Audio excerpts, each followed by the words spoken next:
नमस्कार, आप देख रहे हैं एटीएन लाइव और मैं हूं चंदन। गोपालगंज के उपचुनाव को लेकर के सरगर्मियां काफ़ी तेज हो गई हैं और वोटिंग के बाद से अब मतगणना की तारीख जो है वो नज़दीक आ गई है।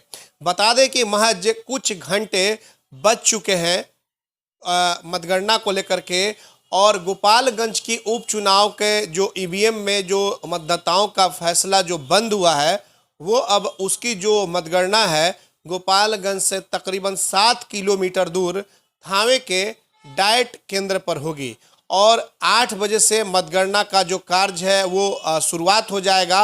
24 राउंड में सब कुछ क्लियर हो जाएगा कि आखिरकार गोपालगंज के इस उपचुनाव का जो ताज है वो किसके सर जाएगा।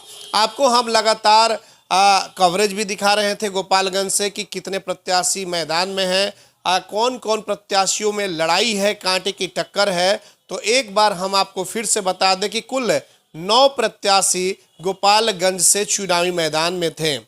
बीजेपी से कुसुम देवी, जो कि सुभाष सिंह की पत्नी, सुभाष सिंह के निधन हो जाने के बाद से यह सीट खाली हुई थी और उसके बाद से बीजेपी ने कुसुम देवी पर भरोसा किया और चुनावी मैदान में उतारा।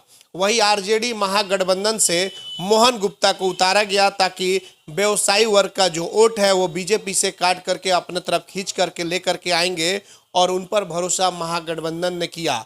वही बहुजन समाज पार्टी से दिग्गज नेता कहे जाने वाले लालू प्रसाद यादव के साले साधु यादव की पत्नी इंदिरा यादव चुनावी मैदान में थी, और एआईएमआईएम के जो ओवैसी की पार्टी के नेता हैं वहाँ पे अब्दुल जो सलाम है उर्फ असलम मुखिया, ये उस ओवैसी की पार्टी से थे, और बाकी के और लोग थे जो निर्दलीय या फिर अन्य दलों से थे। तो कुल 9 प्रत्याशी चुनावी मैदान में थे, और जो वोटिंग की प्रतिशत रही उस दिन 51 पॉइंट लगभग 27, यानी कि 51.27 के आसपास जो वोटिंग के दिन शाम 6 बजे तक जो प्रतिशत रहा ये लगभग रहा। कुल मिलाजुला करके दोनों सीटों पर कड़ा मुकाबला है, चाहे वो मोकामा की सीट की बात करें या फिर गोपालगंज सीट की। हालांकि अनंत सिंह के हो जाने से मोकामा का सीट जो है हॉट सीट कहा जा रहा है, लेकिन गोपालगंज भी उससे कम नहीं है, क्योंकि लगातार इधर देखने को मिला कि जो भी पार्टियां जो यहाँ पे चुनाव लड़ रही थी उसमें सीधे तौर पे जो लड़ाई देखने को मिली वो बीजेपी वर्सेस महागठबंधन में लड़ाई उस दिन देखने को मिली। तो ये तमाम तरह की चीज़ें हैं जिसको लेकर के लोगों की निगाहें टिकी हुई है, और अब वो इंतजार की घड़ियां जो है कुछ घंटों में समाप्त होने वाली है, क्योंकि कल जो है वो है 6 नवंबर, और 6 नवंबर को गोपालगंज के उपचुनाव का जो रिजल्ट है सुबह 8 बजे से आना बिल्कुल शुरू हो जाएगा। थावे जो है गोपालगंज से 7 किलोमीटर की दूरी पर वहाँ का डाइट सेंटर है, और उस डाइट सेंटर पे वहाँ पे मतगणना स्थल बनाया गया है। तमाम तरह की जो व्यवस्थाएं हैं वो आप देख सकते हैं। हम आपको सीधे थावे ले चल रहे हैं, और थावे में डाइट जो सेंटर बनाया गया है वहाँ से आपको हम दिखा रहे हैं तस्वीरों में। साफ तौर पर आप देख सकते हैं कैसे तमाम तरह की तैयारियां पूरी कर ली गई है। अलग अलग स्टॉल बनाए गए हैं, और जैसा कि जिलाधिकारी डॉक्टर नवल किशोर चौधरी ने बताया भी है प्रेस कॉन्फ्रेंस करके कि बिल्कुल शांतिपूर्ण माहौल में ये सब कुछ जो मतगणना का कार्य है संपन्न होगा, और प्रशासन के द्वारा ये भी बताया गया है कि कोई भी विजय जुलूस नहीं निकाला जाएगा। बिल्कुल शांतिपूर्ण तरीके से आप लोग जीत का जश्न मनाएंगे, चाहे कोई भी दल जीते। लेकिन आपको बता दें कि इधर जो सूचना मिल रही है उसमें आरजेडी वाले भी हरे अबीर का व्यवस्था कर चुके हैं और बीजेपी वाले लाल अबीर का व्यवस्था कर चुके हैं, और दोनों ही अपने अपने जीत के दावे कर रहे हैं। अब सवाल यह है कि आखिरकार कल कौन जीतेगा। तो फिलहाल हम ये तमाम आंकड़े आप तक पहुंचाने का काम करेंगे, लेकिन अभी हम फिलहाल आपको जो मतगणना स्थल है, कल इस मतगणना स्थल से यहीं से सब कुछ होगा। यहीं से कल कई लोगों की जो इबादत है वो लिखी जाएगी। कई लोग यहाँ से कल जो है कई लोग यहाँ से पराजित होकर के जाएंगे, और सिर्फ 9 प्रत्याशियों में सिर्फ एक ही उम्मीदवार गोपालगंज का इस उपचुनाव का विजेता बनेगा।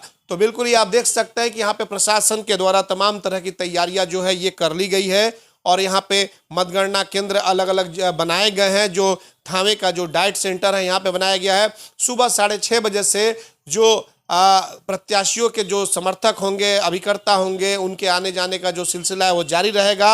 एक चीज आपको बता दें कि बिना परिचय पत्र के आप प्रवेश नहीं कर पाएंगे। प्रशासन की मुस्तैदी बिल्कुल वहां पे रहेगी और चप्पे चप्पे पे पैनी नजर रहेगी। आपने देखा कि चुनाव के दिन भी जो गोपालगंज की जिला प्रशासन है काफी मुस्तैदी के साथ दिखाई दी थी और तमाम बाहर से कई कंपनियां बुला ली गई थी, चाहे वो एसएसबी के जवानों या फिर और भी बड़ी बड़ी कई कंपनियों को बुला लिया गया था।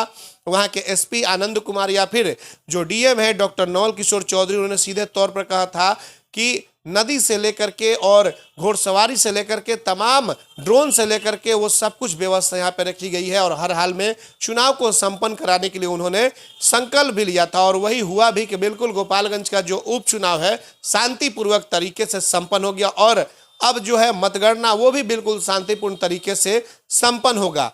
तो ये आप मतगणना जो स्थल है वहां से आप देख सकते हैं। बिल्कुल वो जो आपको हम तस्वीरें दिखा रहे हैं ये सब कुछ आपके सामने है कि जो कल काउंटिंग होने वाली है और इसमें 9 प्रत्याशियों के भाग्य के जो फैसले हैं वो बंद है। 7 किलोमीटर है लगभग गोपालगंज जिले से थावे का जो जिला प्रशिक्षण संस्थान जो कि डाइट के नाम से जाना जाता है और गोपालगंज के DM doctor Naval Kishore Chaudhary press conference भी किए और उन्होंने सीधे तौर पर कहा है कि प्रातः 8 बजे से मतगणना का जो कार्य है वो शुरू हो जाएगी और 6:30 बजे से 7 बजे तक मतगणना स्थल पर पहुंच जाना है हर हाल में। इसका ख्याल रखना होगा कि 6:30 बजे से 7 बजे तक आपको पहुंच जाना है। अगर उसके बाद अगर आप जाएं हो सकता है कि प्रशासन आपको प्रवेश न करने दे, क्योंकि चारों तरफ से चाक चौबंद व्यवस्थाएं की गई है। जीत के बाद भी जश्न उसी तरीके से मनाना है कि किसी को हानि नहीं पहुंचाना है, नहीं तो सीधे तौर पर जिला प्रशासन आप पर एफआईआर करेगी। तो ये तमाम तरह की चीजें और उसके बाद से जिलाधिकारी ने यह भी बताया है कि मतगणना के लिए 14 टेबल की व्यवस्था की गई है। कर्मियों की ड्यूटी टेबल वाई ड्यूटी रेंडमाइजेशन के द्वारा लगेगी। सभी कर्मियों को मतगणना के लिए पहचान पत्र जारी किया जाएगा। उसके बाद से जिलाधिकारी ने यह भी बताया कि बिना पहचान पत्र के किसी को प्रवेश की अनुमति नहीं है। ईवीएम ब्रजगिरी आरओ के स्तर से सामान्य प्रेक्षक और राजनीतिक दल के प्रतिनिधियों की उपस्थिति में खोला जाएगा और कुल 24 राउंड की मतगणना होगी। सुरक्षा व्यवस्था के लिए मतगणना स्थल के साथ साथ शहर में भी कई चौक चौराहों पर मजिस्ट्रेट और सुरक्षा बलों की तैनाती रहेगी और पुलिस फोर्स पूरी तरीके से अलर्ट मूड में होगा। तो आइए अब हम सीधे ले चलते हैं गोपालगंज में, जहां पर डीएम नवल किशोर चौधरी ने प्रेस वार्ता किया और उन्होंने क्या कुछ कहा। काउंटिंग जो है कि मैं कुछ ही घंटे रह गए, क्या क्या तैयारी की? काउंटिंग के लिए